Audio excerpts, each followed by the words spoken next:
to make one's end time views kind of have harmony, you've got to have a temple in some way, shape, or form, correct? Yes. Yes. You do. Has to be standing. Has to be standing. Okay, got it. Has to be standing, has to be stones. Right. Okay. Right.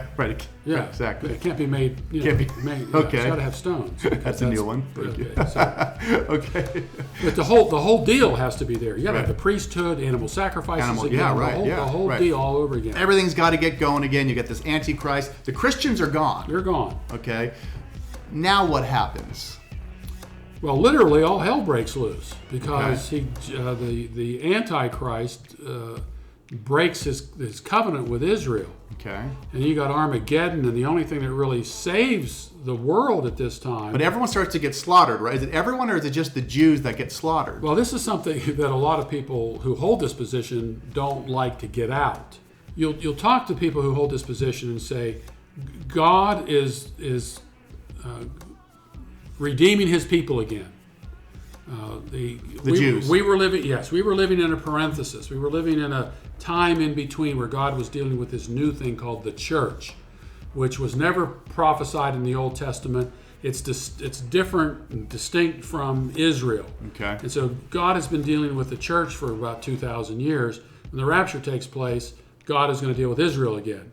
And I'm thinking, okay, so this means God is going to start dealing with Israel again, but part of that dealing with Israel is that 2/3 of them are going to be slaughtered. I mean, that's the view. Right. And I'm thinking, so God waits 2,000 years to deal with His people Israel again and redeem them, and He allows 2/3 of them to be killed, those living in Jerusalem. Right. And it seems to me that instead of encouraging Jews to go back to Israel, they had to be telling them to get out because the slaughter takes place in Israel. Right. So it's a very convoluted system. Right. And that's the kind of thing I deal with, is kind of pulling this apart. But this was the view. This was the view. Still is the view for a lot of people. Okay. Late Great Planet Earth really establishes it. We get to 1988.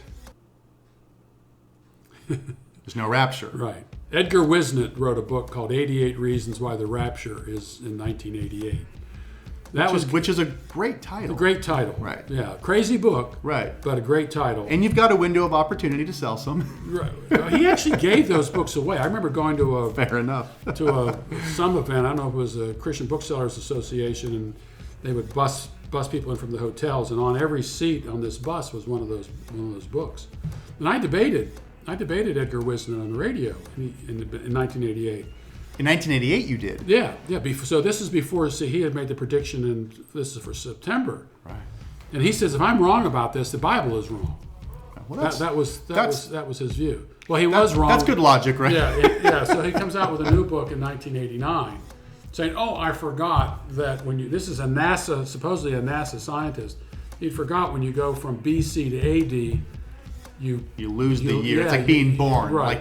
You're not born at 1. Right. Right. You're born at 0. Yeah. Then you get. That's like the everybody was talking about the year 2000. Right.